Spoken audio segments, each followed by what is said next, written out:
I'm grinding the colour. We say grinding because pigment used to be delivered very coarsely ground and had to be ground for hours to make it fine enough to paint with. That used to be done with a sort of glass pestle, a flat-bottom glass pestle that you ground away at. In paintings of artist studios, you very often see a young apprentice in the background grinding the colour. But now, pigment's delivered so finely that you can do it with a palette knife, as I'm doing it here. I'm grinding this with a mixture of various ingredients. There's ordinary linseed oil and a linseed oil that I cook. This is cooked with animal black, so burnt bones, calcinated bones, and pumice, and then left in the sun for 3 months when it becomes clarified, and it makes a wonderful dryer. It dries very quickly and efficiently, which is very important, that all the colours dry at the same time. There are various advantages to mixing your own colour.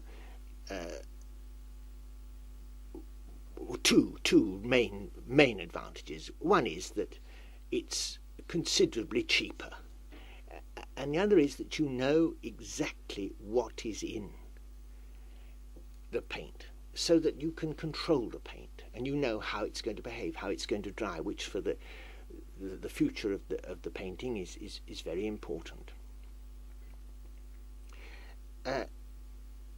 When it's ground and mixed, as it is there, then I put it on my palette. There you are, I'm putting it on my palette. And I paint with another mixture, very similar mixture, but more liquid, in which there are other things. There's a Harlem dryer, which isn't really a dryer, but a hard resin. And then I also use a soft resin, which is the Venetian turpentine, which is very thick and sticky.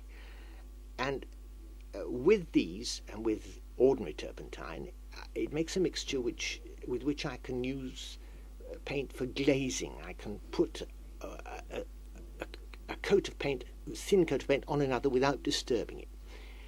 And there they are. Those are the colours that I use habitually. They're always the same. They're not chosen because they're pretty colours. They're chosen because they mix together chemically without any undesirable effect. Very, very important. These colours are yellow cadmium, light yellow cadmium, dark yellow cadmium, red cadmium, manganese violet. I used to use cobalt violet, but it's become so expensive I can't afford that now. Then ultramarine, emerald green, ivory black, and titanium white. And with those colours, I could paint for 100 years without repeating myself. I usually mix these colours on a Sunday evening, and they last the week. And then for the pictures, each picture that I'm painting, I mix the colour for that picture. And in that mixture, which is the same that I've just explained, the light of the second mixture, I can only work for 72 hours. After that, there's the danger of what in French is called les embûts, and that is where part of the picture becomes matte and another part shiny. It's because if you put a coat of fresh paint on a coat of paint which isn't dry, the oil underneath soaks up the oil that's just been in the second coat, and that makes this horrid effect of it being shiny and matte, and it's very difficult to control, and it's very bad for the future of the picture because it can cause all sorts of problems.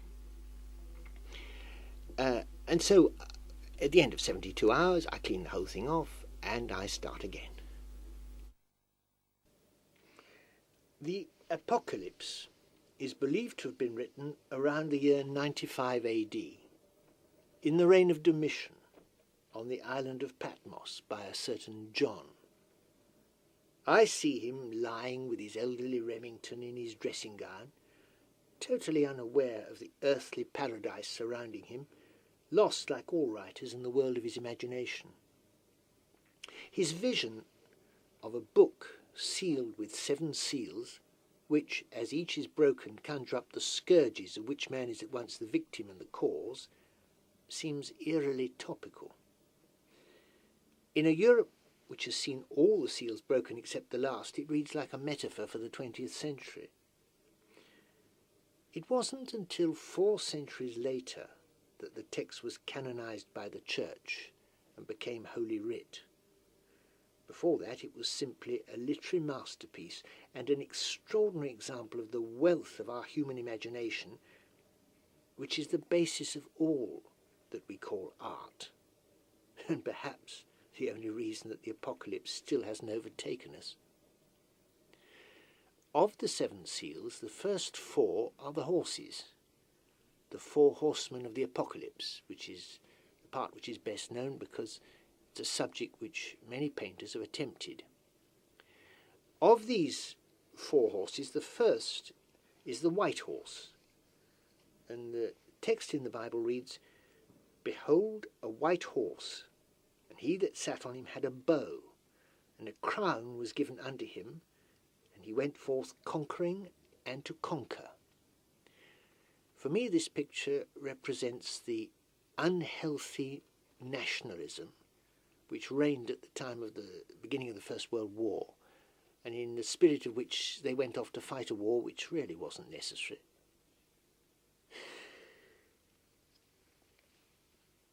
The second horse is the red horse, and the text reads, "A horse that was red, and power was given to him that sat thereon to take peace from the earth, and that they should kill one another." For me, this picture represents the animal side of human nature. And it was a picture which began to work from the moment that I introduced the shadow, and above all 2 shadows. It gave it a worrying atmosphere, which was what I was looking for. The third horse is the black horse, and the text reads, "Lo, a black horse, and he that sat on him had a pair of balances in his hand. And I heard a voice say, A measure of wheat for a penny, 3 measures of barley for a penny, and see thou hurt not the oil and the wine." I see this as man's inhumanity to man, and the tendency that we all have that when we've got more than enough than we can eat ourselves, we refuse still to give it to those who are hungry. The fourth horse is the pale horse. "Behold, a pale horse, and his name that sat on him was Death, and hell followed with him." This was by far the most difficult because my first version was a series of coffins, and it was unbearable to look at. And then I thought of the Danse Macabre. I wanted something which, in an odd sort of way, was jolly. And the 5th seal, of which the text runs, "And they cried with a loud voice, saying, How long, O Lord, holy and true, dost thou not judge and avenge our blood on them that dwell on earth?" For me, this is the Holocaust, the concentration camps of the Second World War. I think I was 14 or 15 when the pictures first started to come through, and I was terribly marked by it, as all artists, I think, of my generation were. You see it very, very often in their work. And the next has a text which is long and difficult. "The sun became black as sackcloth of hair, and the moon became as blood. And the stars of heaven fell unto the earth, even as a fig tree casteth her untimely figs when she is shaken of a mighty wind. And the heaven departed as a scroll when it is rolled together, and every mountain and island were moved out of their places.